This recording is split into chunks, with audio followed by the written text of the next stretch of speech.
and so on.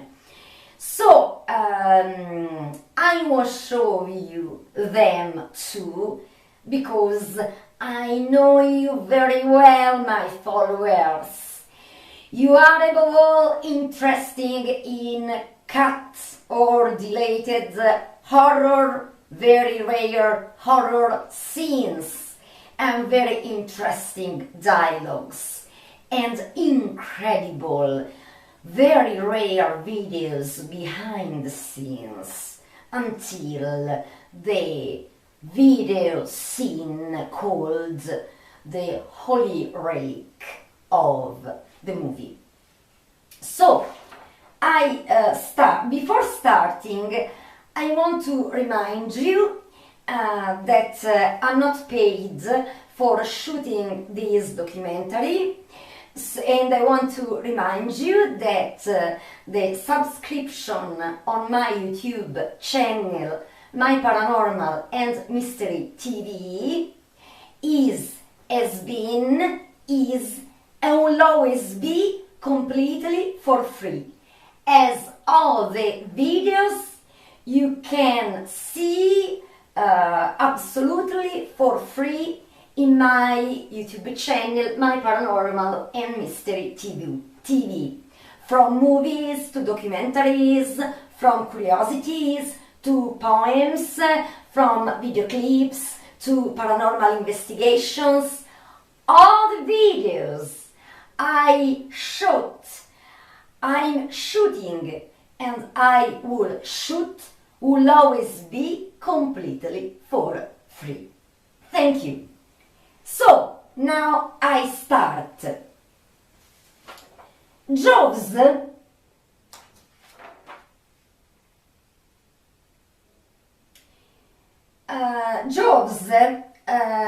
was released on June the 20th in 1975 in the United States. Jaws movie by Steven Spielberg was inspired on the novel written by Peter Benkley in 1974 with the title Jaws, inspired to the famous and unfortunately brutal shark attacks happened in 1916 in Jersey Shore. There have been a total massacre because the shark attacks killed brutally many people, and many other people remained mutilated without legs or arms and so on. Benkley was also the screenwriter of Jaws, together with Carl Gottlieb. Jaws, I want to stress that Jaws is not only a movie by Steven Spielberg become a cult in the history of cinema, but it's also one of the greatest masterpieces ever. I want to add that it's one of my favorite movies ever, and it's one of the greatest masterpieces in the history of cinema. We are talking about Jaws. But it also revolutionized the whole film industry with the concept. Jaws was the first summer blockbuster ever and it's still one of the greatest movies on the history of cinema. So, it's unuseful that I'm going to tell you the plot of Jaws, because I guess that everybody who are watching at me right now know the plot of Jaws. I watched Jaws about 100 times. And the plot, these ferox, great white shark terrifies the island of Amity, attacking and eating, killing many people living in the island of Amity and also the tourists. I want to stress immediately that the island of Amity doesn't exist in reality. And above all, the first part of the movie has been shot in the island of Martha's Vineyard in Massachusetts. So the island of Amity doesn't exist. The famous musics of the movie, especially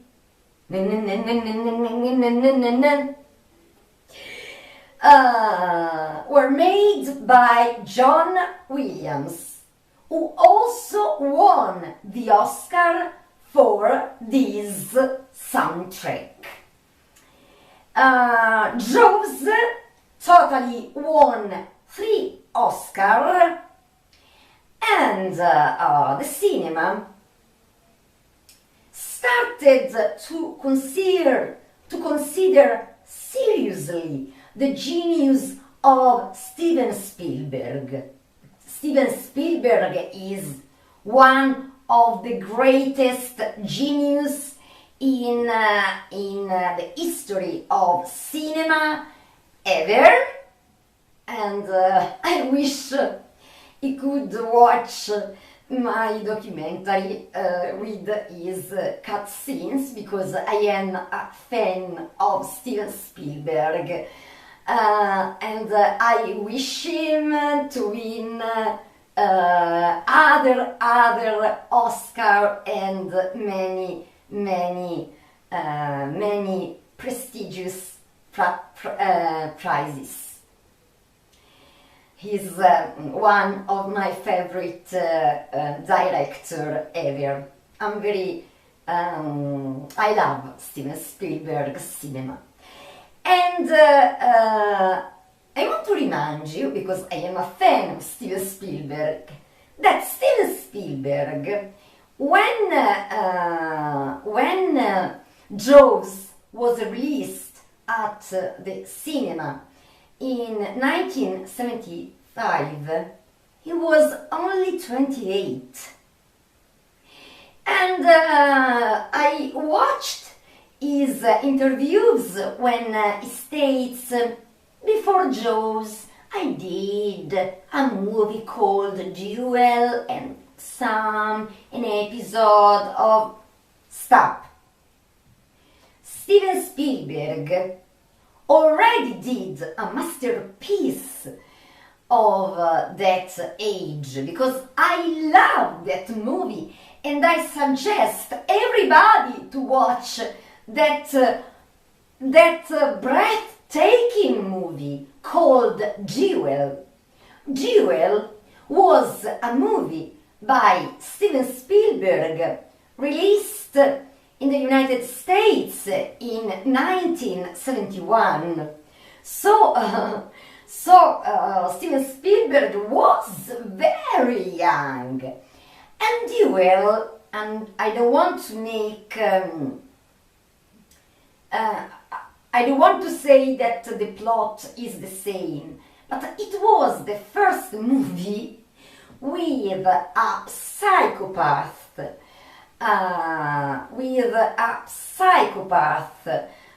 truck driver who starts to terrify and to stalk a car driver. So this car driver is always chased by this big truck with a crazy truck driver. It reminds me, even if it's very different, because Duel was a suspense thriller. Instead, the movie I'm talking about, the saga of Radio Killer, were horror movies. This wasn't a horror movie, but in 1971, and if you watch this movie by Steven Spielberg, Duel, of 1971, so much suspense. You don't even understand in which epoch has been shot, because it was perfect. Duel. But I also want to tell you, for people who don't know this curiosity, that the TV series Columbo, yes, the very famous, unforgettable Lieutenant Columbo, played by Peter Falk, in this TV series, in the first season, the first episode, titled Murder by the Book, the director of this amazing episode of the TV series Columbo, and this episode was shot about in 1971, is still, even if it's an episode of about 1 hour and 15 minutes, so it wasn't a movie but a long episode, but not a movie. It's a masterpiece episode. Still one of my favorite episodes of Columbo ever. It was a masterpiece, absolutely perfect.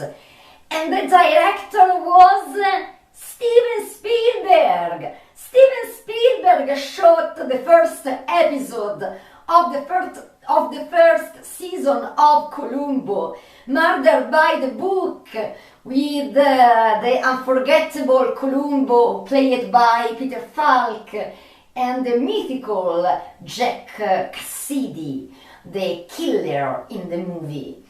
So, if somebody still hasn't watched that episode, watch it, because it's one of the best ones. Absolutely not to lose. And now I go on.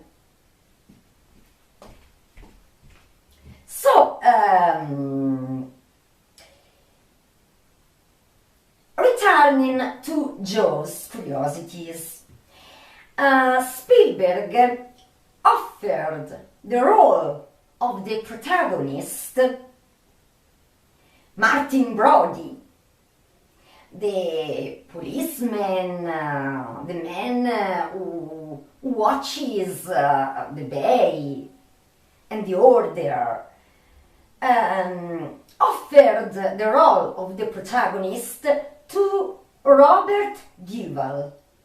But Robert Duvall was only interested in playing the part of the unfriendly Quint, the hunter of sharks who is so arrogant, overbearing, selfish, unfriendly, and so on. Wasn't a very good character, and he wasn't, of course, nice. I mean, his character, not the actor. But Robert Duvall was interested in the role of Quint and nothing else. So Spielberg gave up on Robert Duvall. Charles Heston himself offered to play the role of the protagonist, Martin Brody, but Spielberg thought that Charles Heston was too much famous. Remember the saga of Charles Heston? And he was too much famous, too much important actor, that he was afraid of risking to overshadow the real protagonist of the movie. The shark! The great white shark! So he refused Charles Heston. Then Roy Scheider also stated that he was interested in playing the role of the protagonist Martin Brody, and Spielberg was skeptical also about Roy Scheider, because he was very famous too, and because he had played a similar role in the movie The French Connection of 1972. All my fans, followers, you are watching all my videos on my YouTube channel.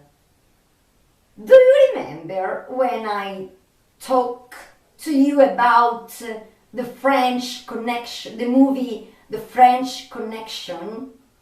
Yes! When I did the mega documentary with many episodes about all the curiosities about The Exorcist by William Friedkin, and The French Connection by William Friedkin, very famous to be the director of The Exorcist, 1973. William Friedkin did the movie, the masterpiece, The French Connection, in which the movie won 5 Oscars as Best Movie of the Year, and William Friedkin already won Best Director.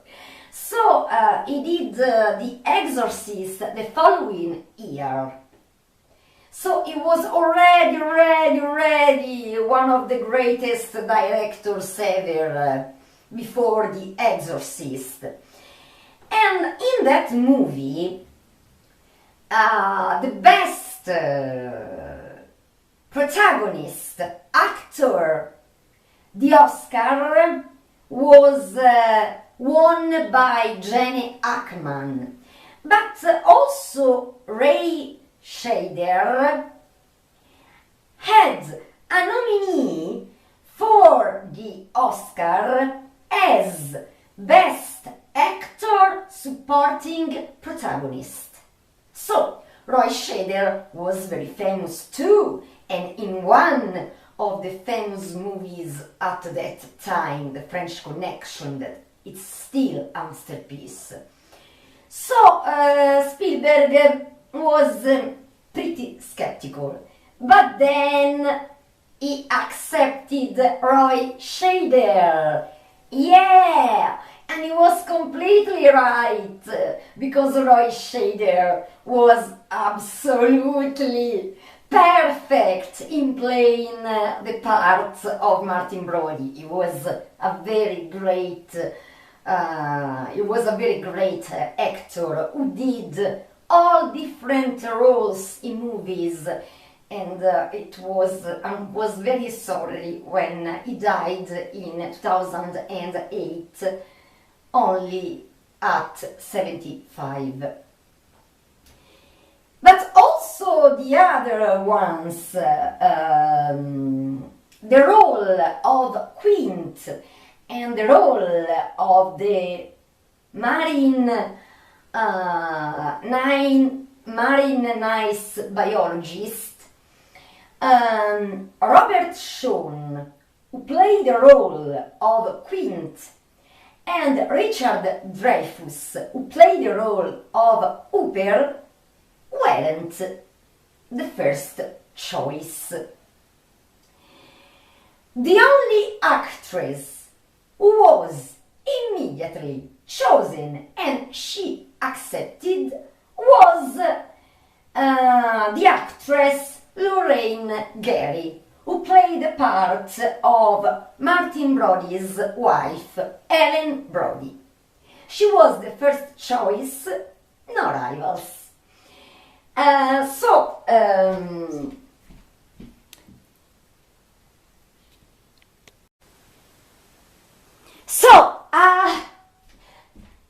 curiosity that made me a bit smile. The actor Robert Shaw, who played the role of Quint, and Richard Dreyfuss, who played the role of Hooper, they couldn't stand each other. They were completely unfriendly with each other. So when Steven Spielberg noticed that the two actors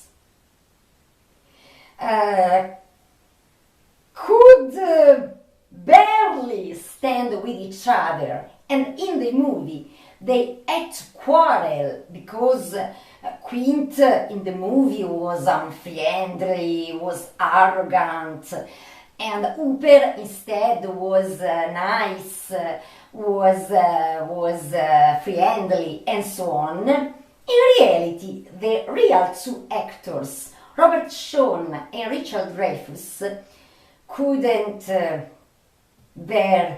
stand each other. So, when Steven Spielberg noticed these, not hate, but this incompatibility, instead to temper the souls of the two actors,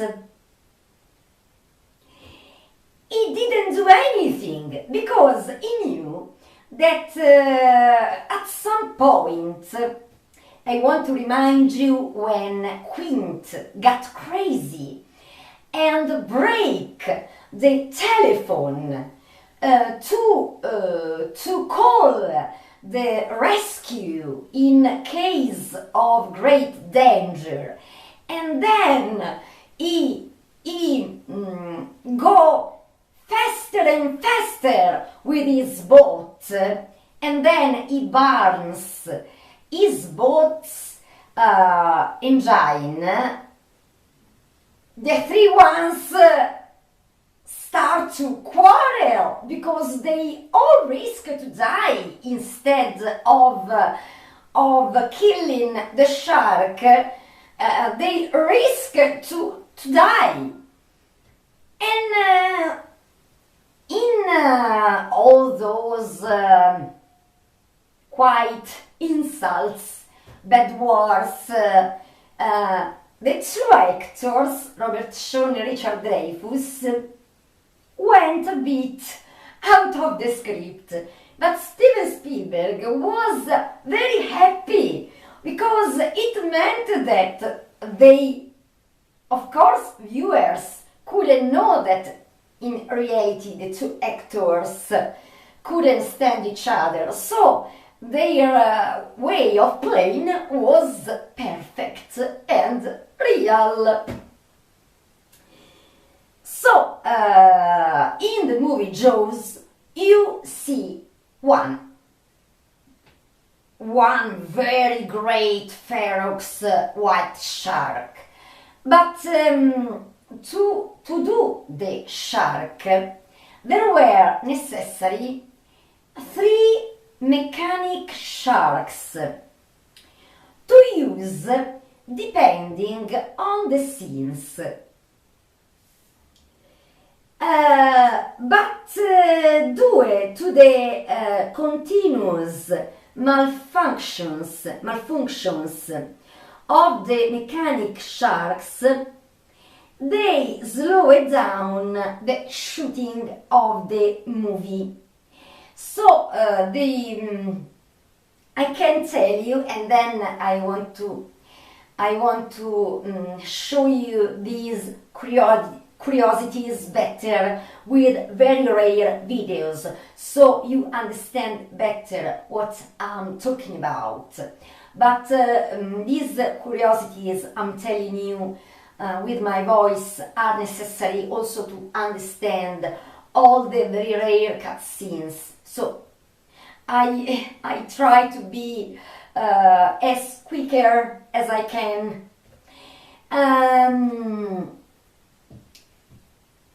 There weren't paranormal events, but let's say that these 3 sharks, with their continuous malfunctions and much more I will reveal you later, they changed the plot of the movie.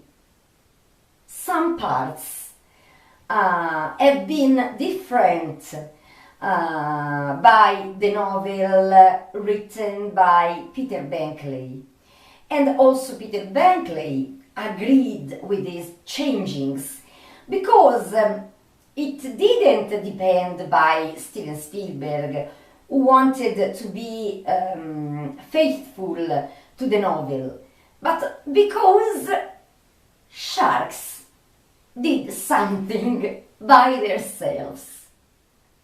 Now, then I make you see what I mean. And so they changed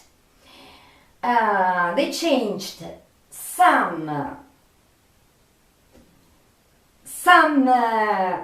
twists in the movie. For example, there was one of the main characters who had to die, because in the novel that character died. Instead, the shark decided not to make die one of the protagonists of the movie, and also the end of Jaws shouldn't be that death for the shark, but unexpected events made the movie, according to me, absolutely perfect. Much more according to my tastes than the novel Jaws of 1974. It was a very great novel, but not a masterpiece like Jaws, the movie. So,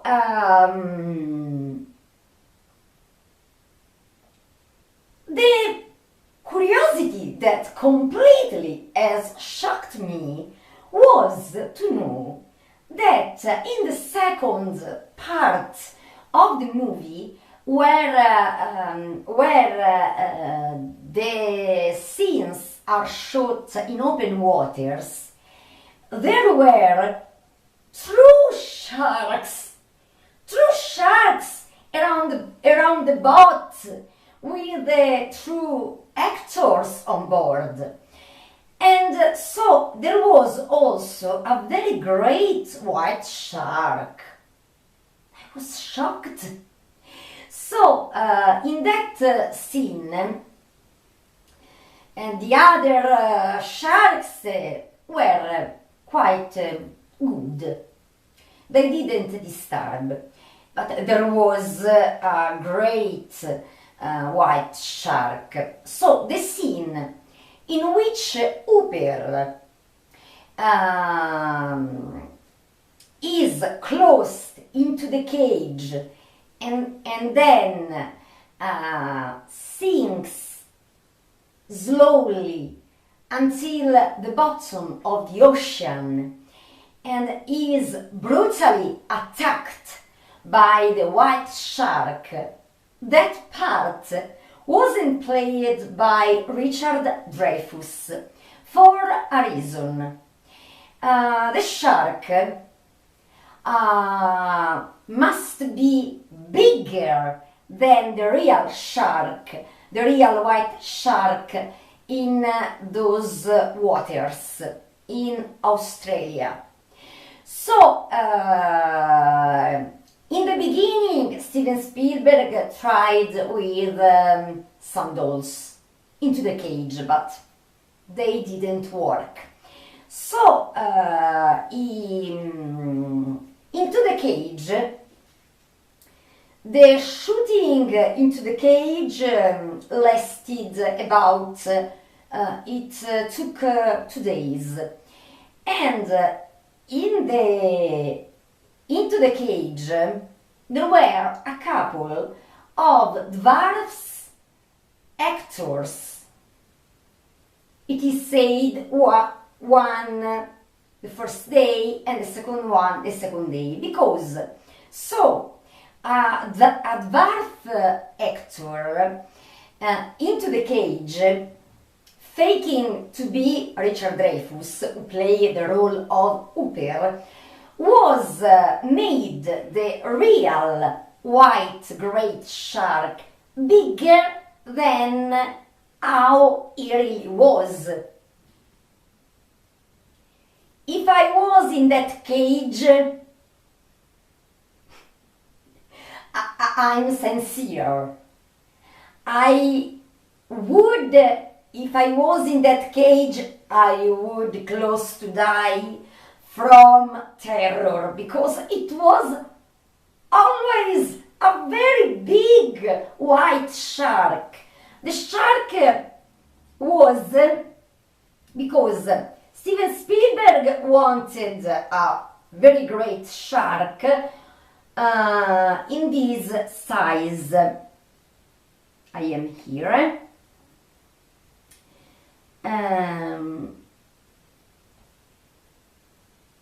I find the shark Spielberg wanted, the size had to be a shark of 7 meters. Instead, that real white shark was only 4 meters. So, according to Spielberg, wasn't so huge as he had to be in Jaws. So, this is the reason why in the cage there was a dwarf actor. Instead, in the last scene, there is not, when the shark enters the cage to eat Hooper, that scene was shot with a mechanic shark, not with a with a real shark, of course. And that scene, I will explain you later, was the scene that decided the destiny of the character of Hooper in the movie. Another curiosities. The first part of the movie, as I told you before, the shooting of Jaws started on May in 1974 in the island of Martha's Vineyard in Massachusetts, because the ocean in that island isn't as shallow waters, and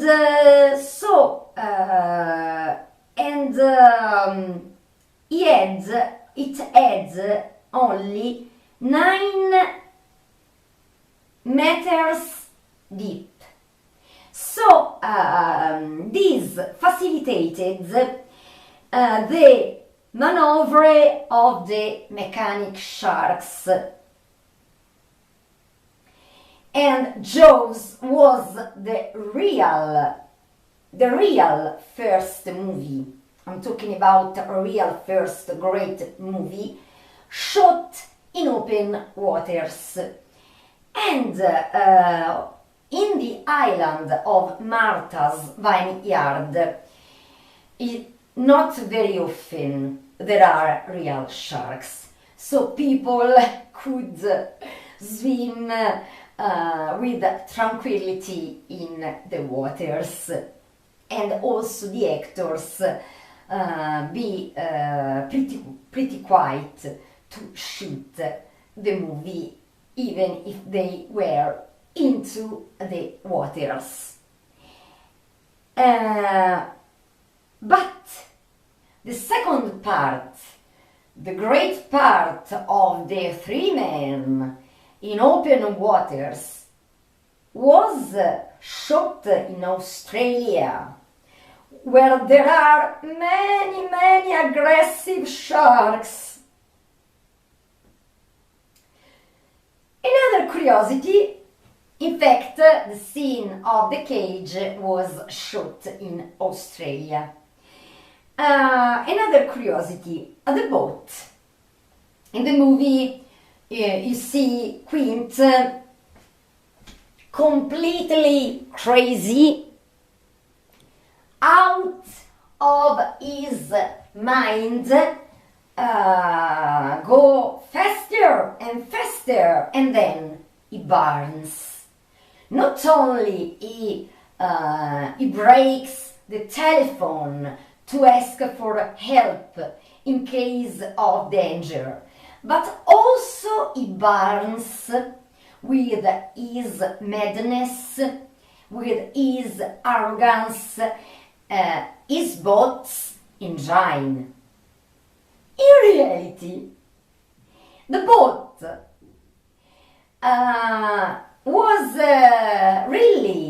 had really unexpected damage. So the boat was breaking, and it was really sinking into the ocean with the actors on board. Oh my God! Now I understand the reason why many movies of the past were so realistic. Okay! The actors were often at risk, so the movies were really realistic. I'm saying something to laugh a bit. So now another curiosity. Let's talk about this is called The Whim of Steven Spielberg. Do you remember when when Martin Brody and Hooper are not convinced at all that the shark Quint captured and killed is the real shark who killed the girl in the first scene of the movie, and also the poor little Alex. So they decided to investigate to find the proof that the shark Quint killed is not the killer shark. So they decide to take a boat in the middle of the night, and Brody was really scared, because he was scared by water. He will change his mind later in the movie. And so Hooper, with his suit, dives into the ocean, and he finds the boat of a fisher whom wasn't seen from several days, and the boat was completely sunk into the deep. So he swims under, and then it appears the heads in the composition of the fisher devoured by the shark, and he also finds a teeth that points that it's the tooth of a white shark, and not of a tiger shark like the one killed by Quint. And of course you can remember then when he got scared, when he sees the cat head in the composition of the fisher, and from terror he loses the tooth. The expensive whim of Steven Spielberg. The head in the composition of the fisher killed by the shark. To make that cat head in the composition, it was really expensive, because it costed $3,000 at that time in 1974.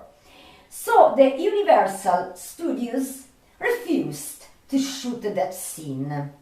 It's too much expensive. They couldn't imagine that Jaws would have become a cult, an absolutely cult, one of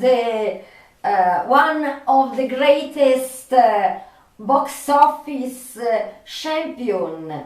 So they refused the scene, but the expensive whim of Steven Spielberg, who stated, I want that scene and I buy that head in the composition by myself. I buy it by myself so I can shoot that scene, because I know for sure that that scene will impressionate the public, the viewers. When they will see that cat head in the composition, they will scream out, and he was completely right. So, when Universal Studios heard that Steven Spielberg wanted to pay by himself, answered, "Okay, let's do it." And so the head of the head in the composition of the fisher killed by the shark was made in latex. The cost was $3,000 by Steven Spielberg himself, and the shooting, when Richard Dreyfuss, who plays the role of Hooper, dives into the ocean, is not shot into the ocean near the shores, but only in a simple pool.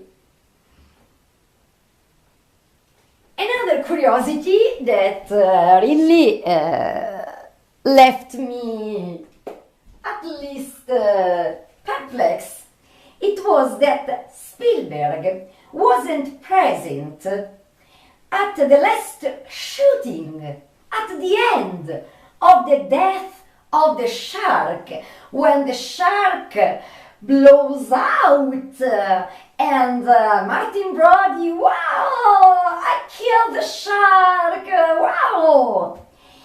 There are two hypotheses about the fact that he wasn't present at the final scene. The first one, there were rumors that Steven Spielberg had a nervous breakdown because he had already have it, according to the rumors, even at the shooting of the brutal and crude scene of the death of the little Alex. So, this is a rumor. The second hypothesis is that Steven Spielberg heard the rumors that the whole cast of the movie was projecting to do to him a not very pleasant joke. It was not a very pleasant joke in which all the cast would have thrown him into the water as soon as the movie ended up. So he decided not to be present at the final shooting. The only thing for sure is that the cast didn't project any joke for Steven Spielberg, so it was a fake rumor.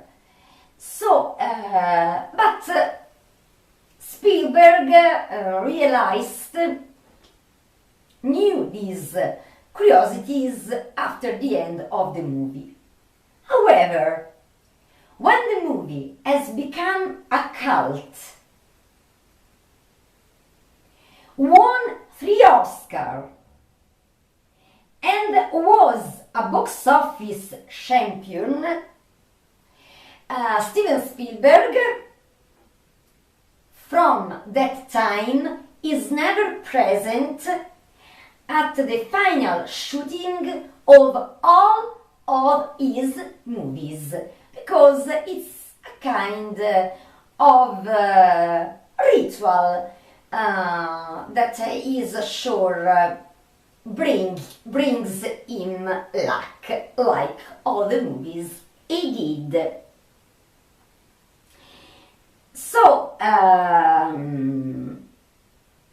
there were, after, this is the only movie directed by Steven Spielberg, but there were 3 sequels Jaws 2, Jaws 3, Jaws 4, The Revenge. And now I'm talking about the regrets of Peter Benkley, who wrote the novel Jaws in 1974. Benkley,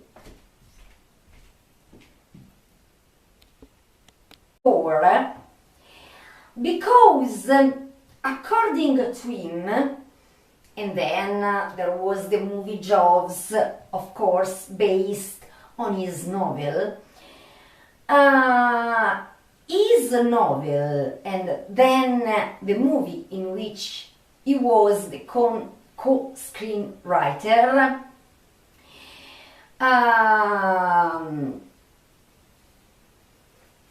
generated a complete psychosis about sharks, because he stated later that sharks are not so dangerous. And in fact, there was an uncontrolled and brutal, unjustifiable killing of all the kinds of sharks. White sharks, but also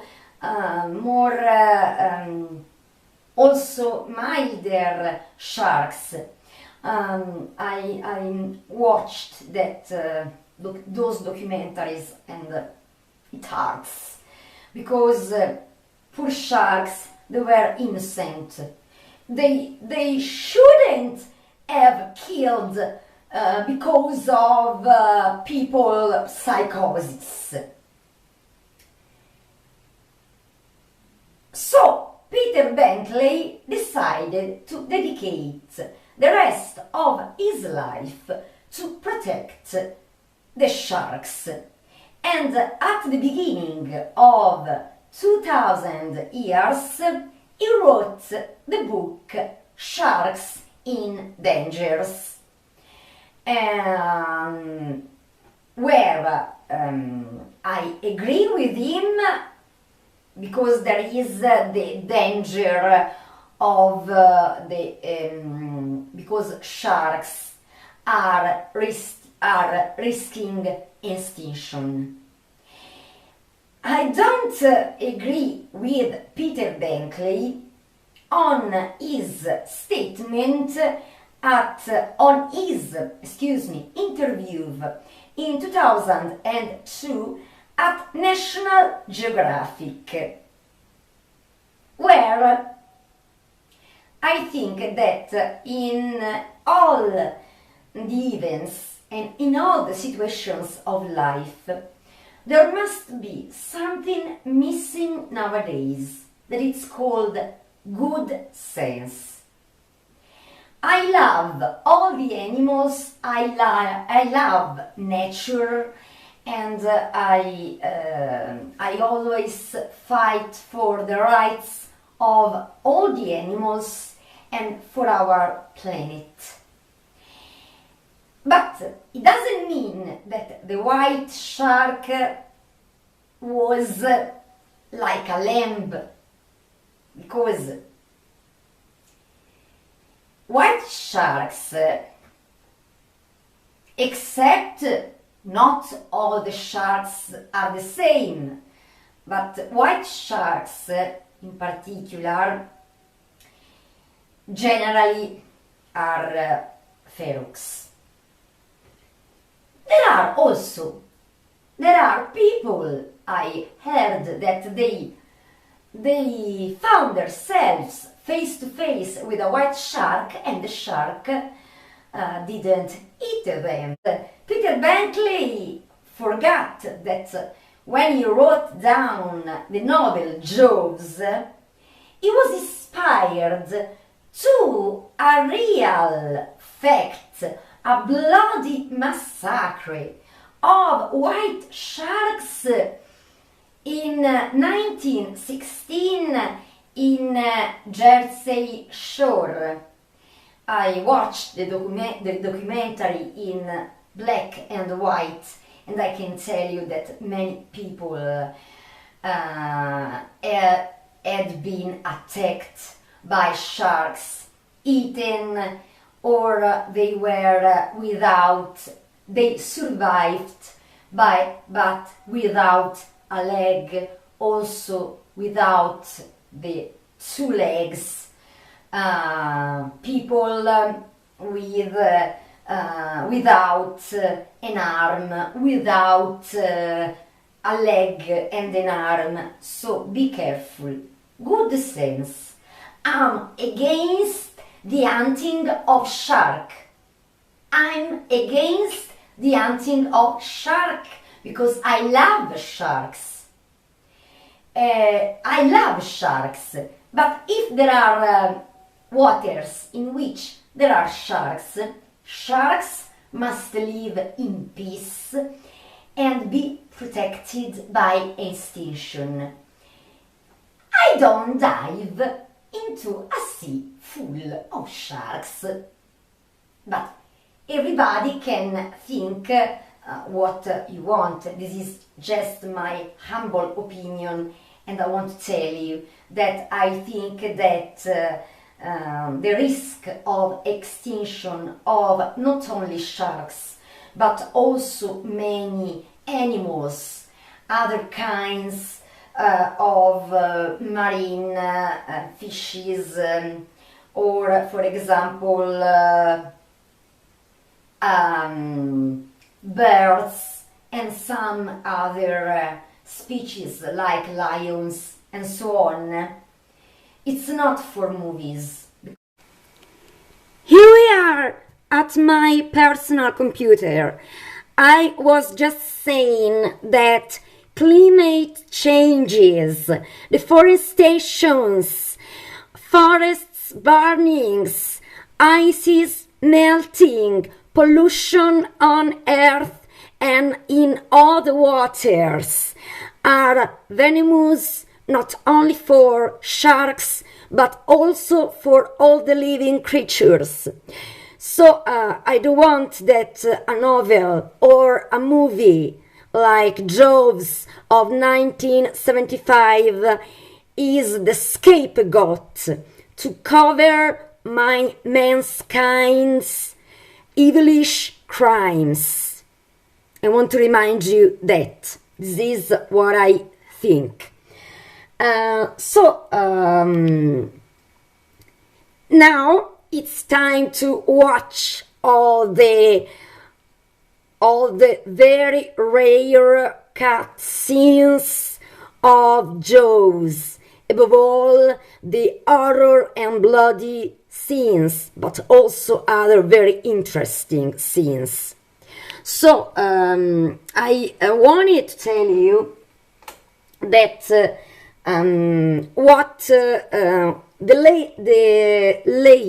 last statement by Peter Bankley in his interview in 2002 at the National Geographic. These were his words.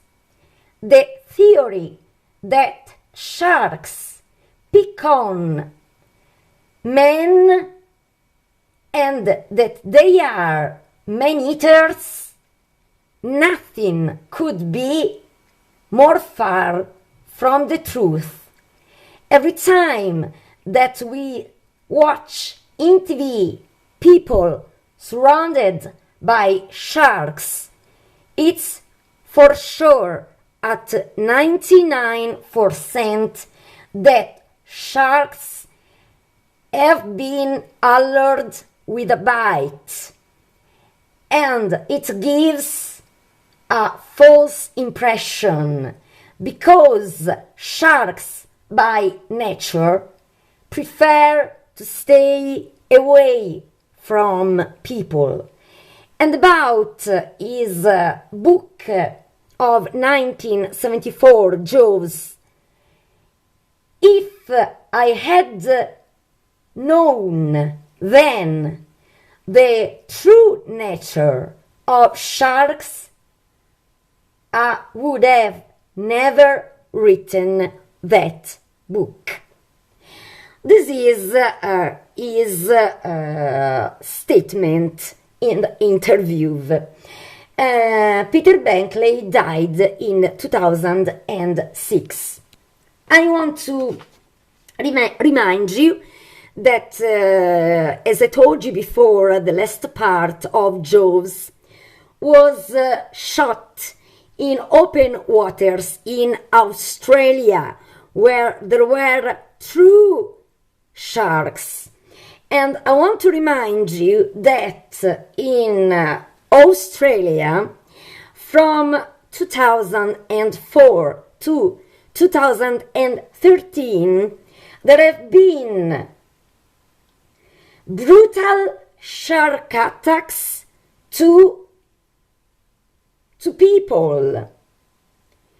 And to be more specific, 110 shark attacks and 15 people dead. So Peter Benkley forgot the fact that when he wrote instead his novel of 1974, Jaws, he was inspired to the brutal shark attacks happened in 1916 in Jersey Shore, where many people had been attacked and killed by sharks or remain horribly mutilated. Now, I want to tell you that the version of Jaws released at the cinema in 1975 wasn't the restored version we can watch in DVD, as the shocking scene of the death of the little Alex, who dies killed brutally by the great white shark. So I make you see the restored scene for all the people who haven't still watched Jaws in restored version, and then I pass away and I make you see how it was the real scene of the death of the little Alex in the jaws of the shark at the end of this documentary. I make you see the very rare, not published at the cinema and not published, not put in also in the restored version of Jaws. And the scene was really brutal and crude. Now I make you see the restored scene by DVD, in DVDs, and also in, for example, in Italian TVs, as being transmitted the restored version of Jaws. Then I make you see the very rare, many minutes cut, very rare cut horror, bloody scenes, and rare behind the scenes. So now I start with the scene of the death of little Alex. Forgive me, I make you see the Italian version because it's for the resolution in HD. It's more needed in Italian in the case of my personal computer. Then don't worry, all the cut scenes of Jaws are in English, don't worry. In this video I translate you, and above all, let's watch the bloody scene. I go, and then all the unseen, very rare videos are for you. So I start.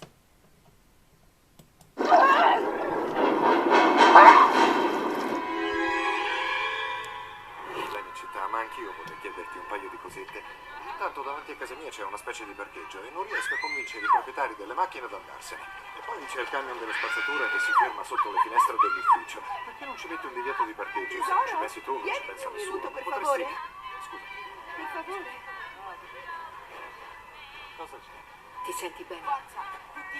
Do you feel fine? Yes, I'm fine. Are you worried because the children are bathing in the sea? They can play on the beach. No, let them in the water.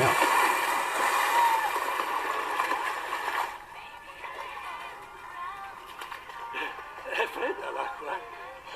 The water is cold. Di lei, capo. Il mare non le è mai piaciuto, eh? Ma che cavolo di cuffia ti metti?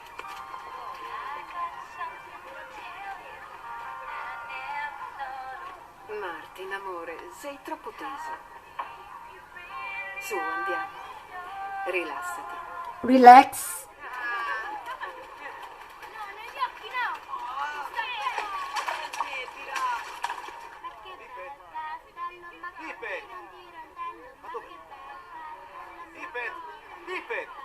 Tippet! Ma dove sei cacciato? Tippet!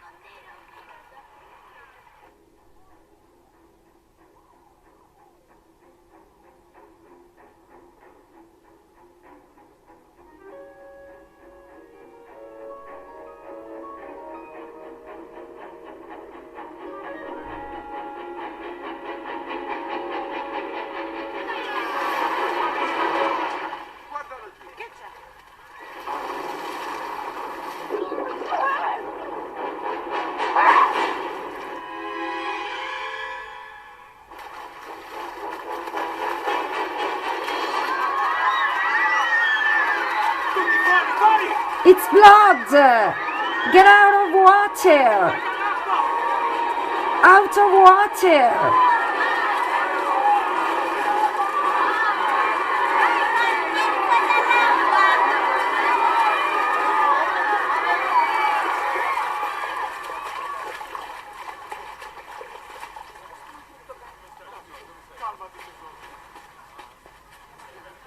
Alex? Alex!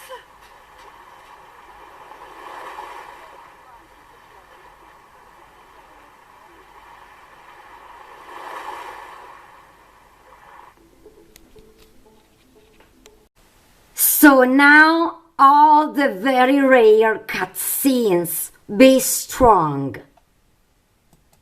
They were all removed out. The way that the shark dies in the original story was by a harpoon. Spielberg felt that this wasn't exciting enough for a finale. Thus, he pitched the idea where an air tank is stuck within the shark's mouth, and Brody on the sinking ship, with one last effort, is just able to shoot at the tank, leading to one hell of a bloody explosion for the shark. I said, Steven, that is completely unbelievable. He said, if I have got them for 2 hours, they will believe whatever I do for the next 3 minutes. He was right. I was wrong in this entire argument. His ending brought people to their feet screaming, yes, yes, yes, this is the way it should be. Several writers were involved of polishing up the script. So, as I told you before, the boat was really sinking into the ocean, and due to the malfunction of a shark, the boat was really sinking into the ocean. They were forced to do this end to the movie, and the result was completely perfect. Now, an only thing I don't understand is because this scene has been cut and never put again in the restored version. Because according to Steven Spielberg, this horror bloody scene wasn't very good. And it was replaced with the scene I make you see after. According to my opinion, both the scenes had to be included in the movies because they were both perfect. Now I make you see the bloody scene and the harbor master death deleted in the movie Jaws.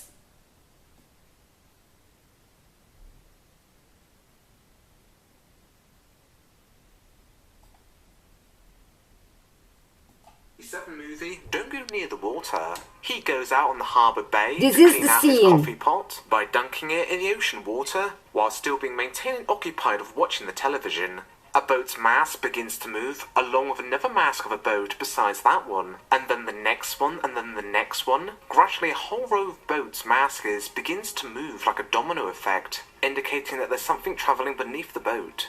And sure enough, moments later, the harbour master is attacked by the shark. The scene would have been immensely complicated to shoot, so in its place they wrote the scene with the two fishermen on the pier. While a lot of work on the script still needed to be done, a time crunch was on the way. Universal wanted to move the filming date forward by May of 1974, and then hopefully conclude filming by June, which was when the Screen Actors Guild contract was going to expire, so Universal could avoid any actors going out on strike during mid-filming.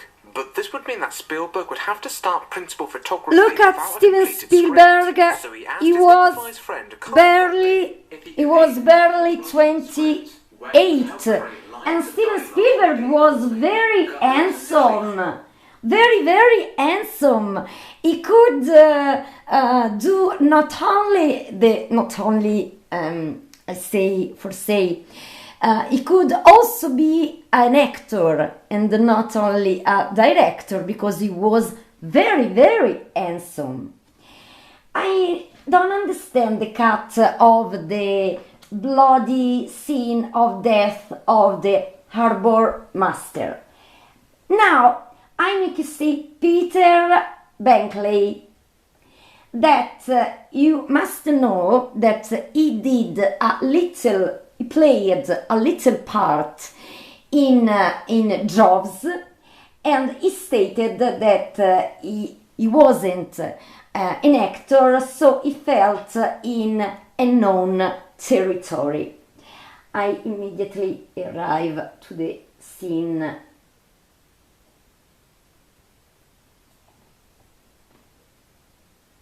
A month of the movie's release. Peter Bankley, who wrote the original Jaws book, additionally contributed into acting in the film by playing the newscaster, already professionally interviewing people for television as a career. It wasn't too unfamiliar territory for himself. Spielberg had a fun idea to get the old couple from the Chevelin Express to make a minor cameo in the film, but with the script developing many difficult scenes to shoot, Spielberg didn't want to do anything more complicated, so abandoned the idea for the niche in-joke. So now I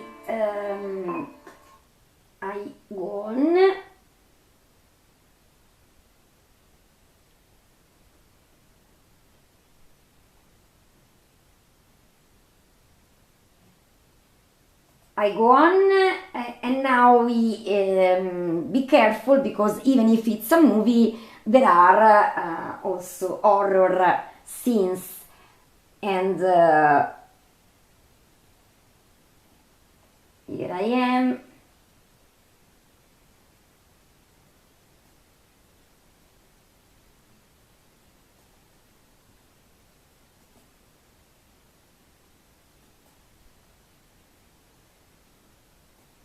No. The shark had a animatronic that was devised for the film hardly worked. The ocean environment really took a toll on the shark's internal engineering. In fact, it immensely delayed the movie by a matter of months, as the crew were constantly waiting for the shark to be fully functional once again. The most enduring and repetitive phrase that the cast had to listen to was, "The shark is not working." The shooting was becoming so immensely frustrating that where they could, the crew purposely filmed around the shark, just so they could actually make some progress. This would aid in the movie's favour, as critics would have praised the film for only sparingly seeing the shark, mostly leaving it up to the audience's imagination, for the shark lurking made it for a very suspenseful movie experience. The film relied on other simpler elements to make the viewers believe that the shark was actually there, such as John Williams' score for the build-up of the shark attack. And without that score, to this day I believe the film would have only been half as successful. I think the score was clearly responsible for half the success of that movie. Practically all usable footage of the shark was implemented for the final film. One of the most memorable shock moments of the movie is where Hooper dives down to some wreckage and stumbles upon a decomposing body. The shot of the head was a late edition reshoot. Since the studio didn't felt the shot was necessary, Spielberg had to personally cover the expenses. He did several different takes with the double of Hooper to see which one would be more effective. He would ultimately use the take where it offered a few seconds of pause before the head would come out of the wreckage. Australian couple Ron and Valerie Taylor were approached if they could photograph real-life sharks that could be featured in the movie. So that was the famous scene of the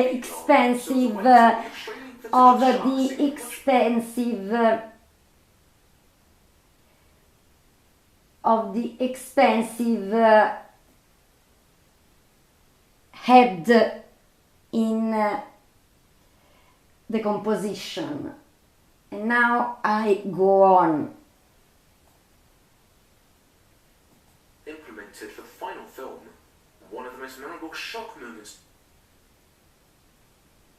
Valerie Taylor were approached if they could photograph real-life sharks that could be featured in the movie. The fictional Jaws shark was about 26 feet long, and the real-life sharks the Taylors were going to be filming were only 14 feet long. So as a way to make the Australian footage of the sharks seem much more bigger, was to make a miniature cage and get a shorter than average height person inside. Universal hired on Carl Rizzo to be the man inside the miniature cage. He had been an experienced horsebike rider for movies, but had no experience for scuba diving. Rizzo was ecstatic to get the job, but eventually found it a terrible ordeal, spending up to a week being lowered in shark-infested waters, which completely oversized him. The shots were going to be inserted for Matt Hooper's death.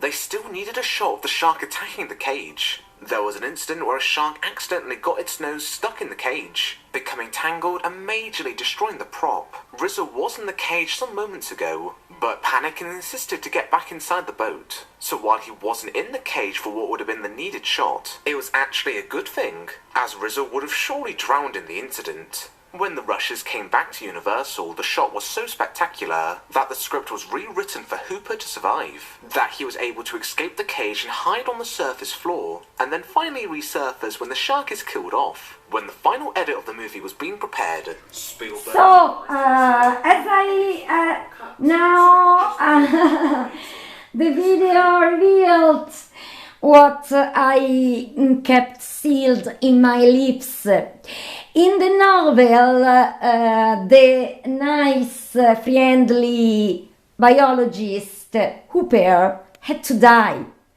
But that incident, the mechanic sharks, was the key. The mechanic shark wanted Hooper to survive, and I think that it was better because Quint was unfriendly, but Hooper, it would be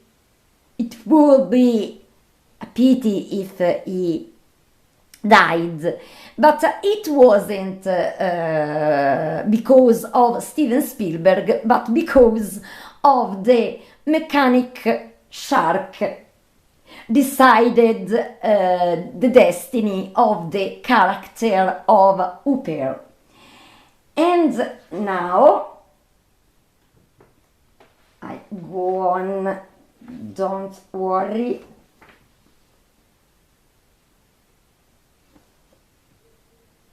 So this scene was cut when the movie was released at the cinema in 1975. Then there is this scene in the restored version, but the real version had to be that the guy who dies in front of Michael's Brody's eyes had to remain half. But that scene, according to Steven Spielberg, was too much cruel because he didn't want to do a horror movie. So that scene has been deleted, and unfortunately nobody finds it again. So if somebody finds that scene, that's good. I make you see everything possible in all that I can find, I find. So I think that that scene had been lost, unfortunately. And now shark attacks happen so rarely. In fact, it's a bit misleading to.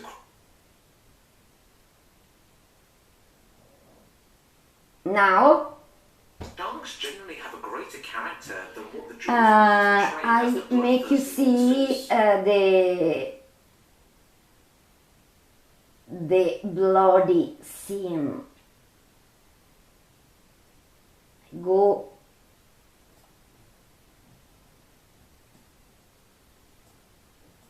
I go. Leave 33 million households tuning in, with the horror and graphic scenes of Jaws now being shown on a platform with a broader audience. Television censorship removed Here we these are. scenes out.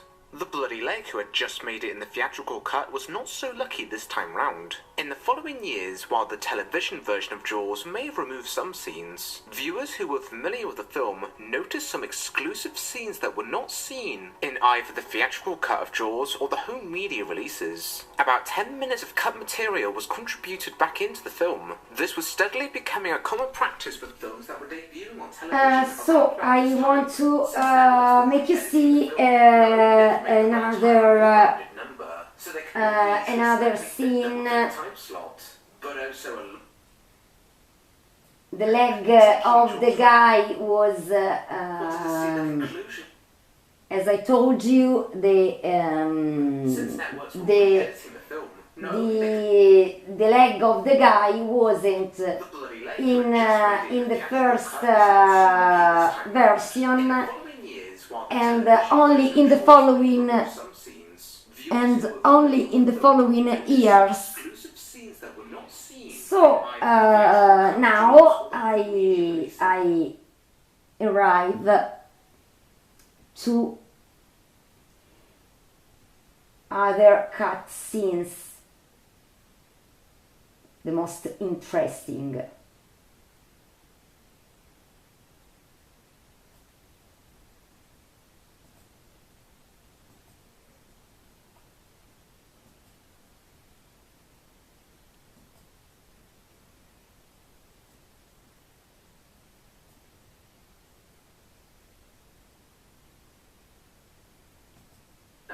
They could chop the films into two parts, typically for double night feature nights, where if viewers wanted to see the conclusion to the film, they would have to tune Here we are, the dialogue. For example, the majority of these deleted scenes were by and large extended takes. Nobody saw her go into the water? Somebody could have. This scene between Brody and Jonathan Fillet was actually trimmed abruptly during mid-scene. These two shots are not separate but are part of the same continuous take. You an Islander? No, we're sick. You over the summer? Yeah, me and some friends got a house. Come on. For Jaws' 20th anniversary, the Laserdisc release included the TV deleted scenes, including a selection of previously unseen sequences, such as when Brody and the teenage lad faces the remains of Chrissy Watkins, the girl that was killed off at the beginning of the movie. Brody asked the lad, who knew the girl, that if he can identify that it is indeed Chrissy. The young man is naturally reluctant to see the remains. The extended TV I don't understand why cutting the scene in which the blonde guy sees the remains of Chrissy, the girl who dies in the beginning of the movie. And now I make you see the cut scene. Another home media exclusive deleted scene is an extended scene where the mayor Larry Vaughn is trying to convince Brody to not jump to the conclusion that the girl died of a shark attack, in fear that such news will scare away the upcoming summer tourists. In the deleted footage, the scene was originally meant to end with the mayor telling Brody about other ongoing issues on the island to keep his mind occupied off the shark situation, but Brody eventually just stops listening. Martin, kids are breaking my old fence. Is that you, Martin? The deleted scene of Quint's introduction was another sequence that first made its way to the TV airings. While waiting to get his appropriate fishing gear, he listens in to a lad rehearsing his clarinet.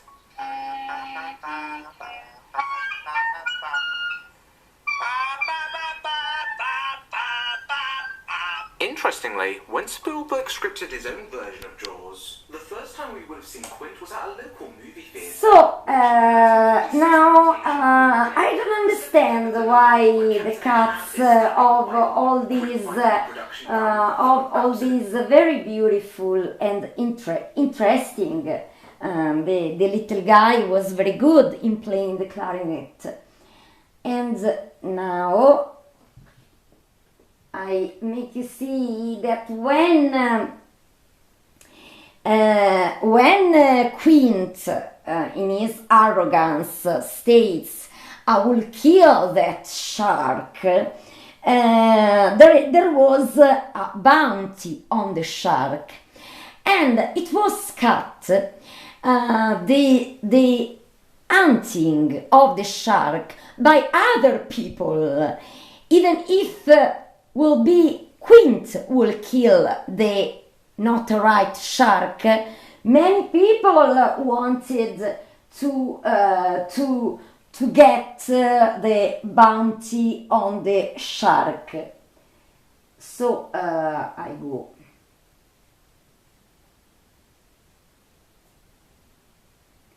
I immediately make you see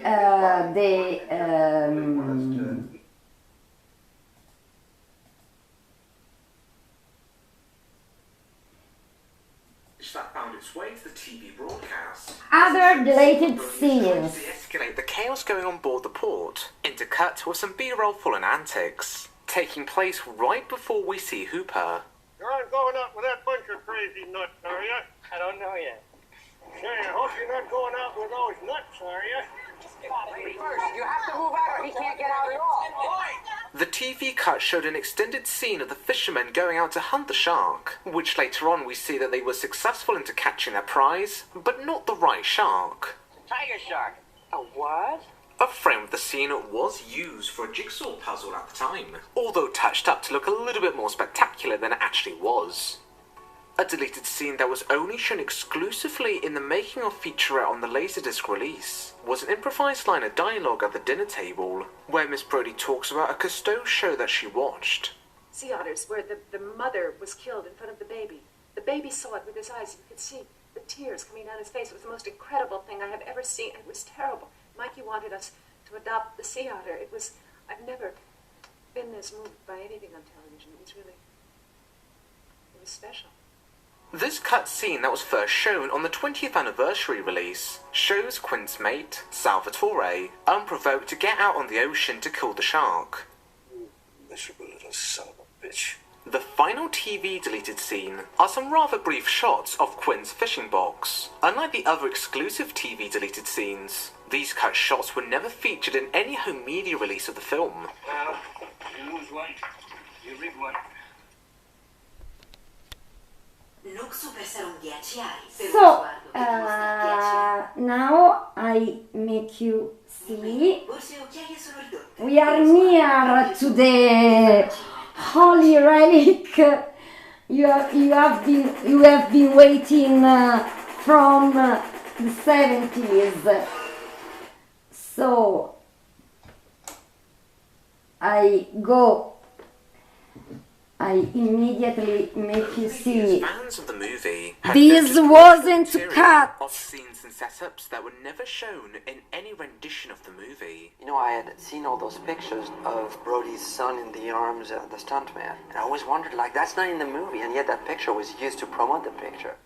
More unseen footage was placed on the Laserdisc featurette, where they discuss a gruesome death scene with the shark dragging along the swimmer, played by Ted Grossman, where in the moment it looks like the shark is heading straight towards Brody's older son, Michael Brody, but still being dragged along, Ted is just able to push the boy out the shark's path. Before Ted is dragged under the ocean, the filmmakers deemed this death scene to be far too bold in comparison to the previous death scenes this early in the film. Too bloody, and I thought it was in bad taste, so I cut it out. Director and producer Luans make the main... I tell you the truth, that scene was very, very beautiful and meaningful, because that blonde guy, played by the stuntman Ted Grossman, gives his own life to save the life of little Michael Brody. So, in my humble opinion, it wasn't absolutely a scene to delete, because it wasn't a horror scene by itself, but it has a very important meaning. And now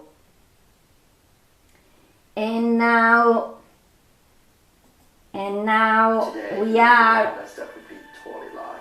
But there is still one unsavory death scene that has not reappeared anywhere. So here it is, the scene you have been waiting for many years.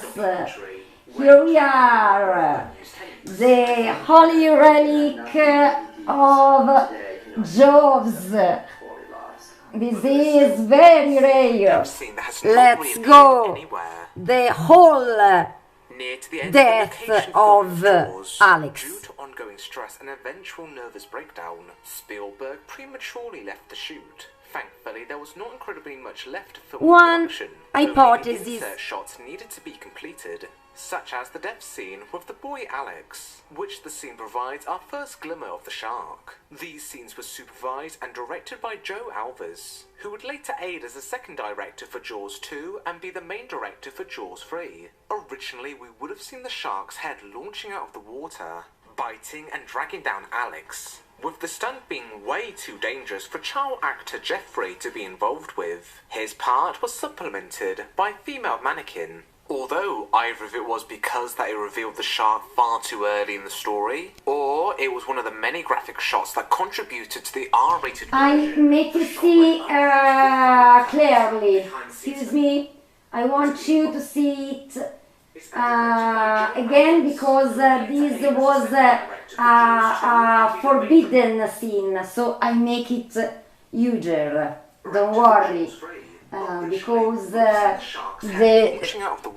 was the forbidden. With the stunt being way too dangerous for child actor Jeffrey to be involved with, his part was supplemented by a female mannequin. Although either of it was because that it revealed the shark far too early in the story, or it was one of the many graphic shots that contributed to the R-rated version, the shot went unused for the final cut. Behind-the-scenes photographs and home movie footage of the setup has been the only glimmer the public has had of the discarded shot. It's not known as to why it was never featured on any home media releases. It remains to be the holy grail of missing media for Jaws fans. Nearly approaching 30... So, As I told you at the beginning of this very long documentary,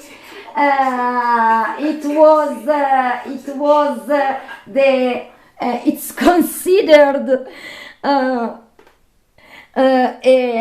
the Holy Grail, but I can tell you that it's considered, of course, a holy relic for all the fans of Jaws.